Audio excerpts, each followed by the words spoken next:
UFC Fight Night Denver predictions. Very interesting night of fight, guys. Very interesting night of fights. I mean, you got Cowboy versus Perry in the co-main event, Yair versus Korean Zombie in the main event. When in reality, it should be the other way around because of fallouts. Frankie Edgar's no longer fighting. I guess that's just the way that the card's going to be structured. Anywho, still very interesting. Still very interesting. Yair coming in short notice versus the Korean Zombie. I like his chances in that fight. I think it's a great fight for him because Korean Zombie's a striker. He's not some stand-up guy who's going to smother Yair, where we've seen him have problems before when he fought at Frankie Edgar. I mean, he had no answer in that fight for Frankie's wrestling. Yeah, that's right. I made a shit joke. Just accept it, okay? Anyway. Then you've got Cowboy versus Perry on the co-main event. Also very interesting. And yeah, that should be a great fight. I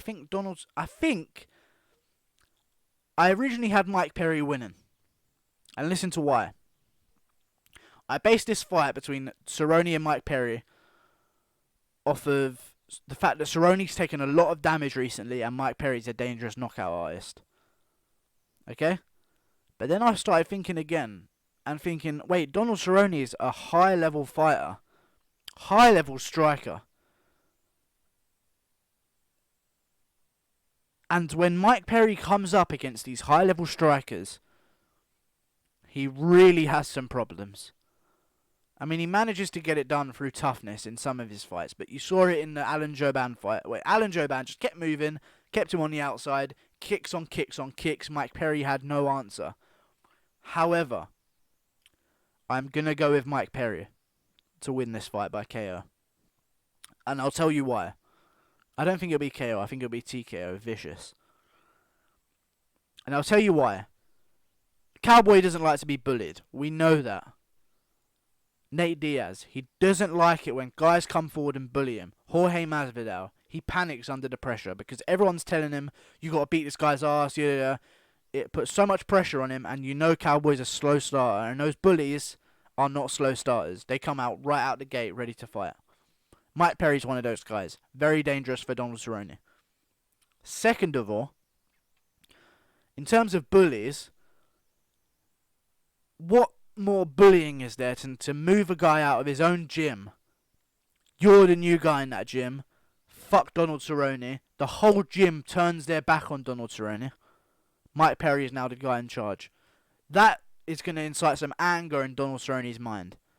And that is not where Donald Cerrone fights well. When he fights out of anger, he fights poorly.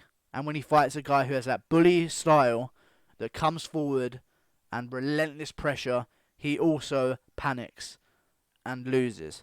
Jorge Masvidal, Mike Perry, maybe, Nate Diaz, Rafael Dos Anjos, bully mentality coming forward. Eddie Alvarez nearly did it to him, but he came back in that fight. But he didn't look too good, if you know what I mean. RDA did it to him twice as well. So the second RDA fight. Then you got Darren Till that did it to him. That was the worst one. That's when you saw that when you really put Donald under pressure straight away, he panics. And I think Mike Perry's going to do that. And not only that, I think Mike Perry's going to have guys coaching him this fight that know every tendency of Donald Cerrone and how to beat him. Because they've been training Donald Cerrone for a very long time. I'm guessing it's over 10 years. Because Donald Cerrone's been at Jackson Wink for a very, very fucking long time. And Mike Perry's going to have all that information, everyone around the gym. This is how he sets up his head kick. This is how he sets up his switch kick with his jab. This is how he masks his high kick with his right hand. Like, this is how he teeps. Donald Cerrone does this thing where he touches his nose like this. And that's when he's throwing a kick. He doesn't throw punches after he does that. I've noticed that in Donald Cerrone's fights. He does something where he's sitting there, he has this Muay Thai style, and he strokes down on his head like this. That's when he's throwing a kick. And I'm sure there's more tendencies that the coaches are going to tell Mike Perry in this fight. I have Mike Perry winning first round TKO. In the main event, Yair Rodriguez versus Chang Sung Young. Also very interesting. Yair Rodriguez only in the UFC because he took this short notice fight. Let's not forget that. So pressure's on. If he loses this, I'm guessing Dana White's looking for any excuse to cut him. That's not going to be good for him. All on the line. Yair Rodriguez, I think he's going to come in more focused. Chang Sung-Young, although he stayed in shape over his time off, I don't think a win over Dennis Bermudez nowadays puts you in that top 10. I mean, Dennis Bermudez, phenomenal fighter, but he wasn't even ranked when the Korean Zombie fought him. Like, he wasn't even in the top 15, and he hasn't been forever. And I think Yair Rodriguez is going to be too technical on the feet, too fast, and I think he gets to TKO late, maybe in the 3rd or 4th round. Or he could edge out a boring decision. Those are the two ways to have that fight going. Because Chang Sung-Young, he's been out for a while, and I know he's been in military training and staying in shape, but you're not staying fight. I'm sorry. I'm so sorry about that. It tastes like bubblegum because of my chewing gum.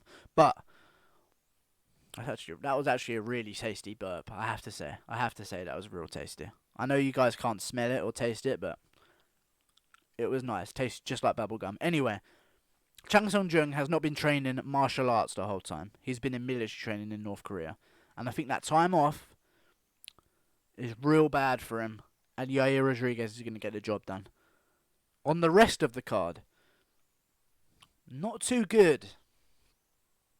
I mean, we got Beneil Dariush, which I honestly don't care about, versus Thiago Moises. I really don't care about that fight. Raquel Pennington versus Jermaine Durandamy. Interesting fight. I think Jermaine gets it done.